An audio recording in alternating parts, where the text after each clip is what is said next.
Rande Cook is taking Kwakwaka'wakw art to new places, literally and figuratively. He took a traveling mask to Italy and took all kinds of pictures wearing it, even in the Vatican, which had some unintended consequences. It became a big political statement after that about what the Catholic Church had done to First Nations and the fact that we're still here and we're still creating, and the mask became that statement. It just happened in the moment. It grew from there and it became known, now it's just known as the Vatican mask.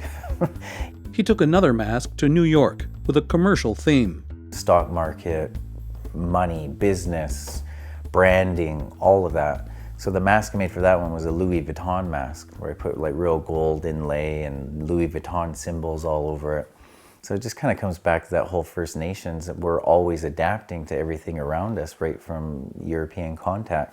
This whole act of me wearing a mask in all of these different areas is a contemporary act. And it's me making a statement as being First Nations in different environments. And I think through my art right now, that's all I'm really doing, is taking the fundamentals of who I am through my art and fusing it with the world that I live in. He fuses cross-cultural references in his paintings. One central theme is the viral branding and commercialism of today's world. What it comes down to is just marketing. You know, and the more sex appeal and on that it has, and the more flair, and it's like, you know, we're like the raven with like anything shiny, we just need to have it. I like to push the boundaries. I like to be an artist that's always evolving and moving forward. For me, if something's been done, it's done.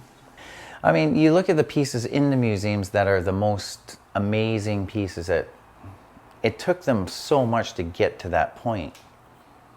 Why stop there? Why replicate that over and over again? I like to kind of just work on what's happening in the world today.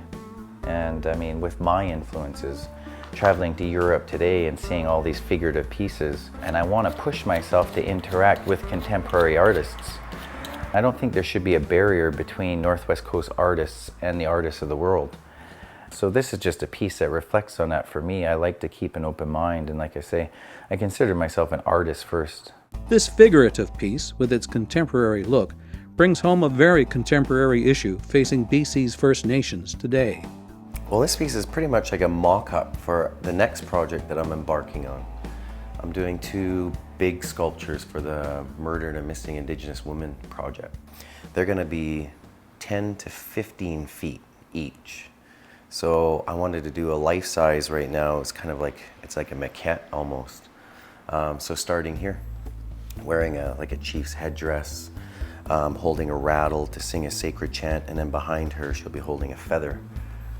Just about freedom and flight and moving forward.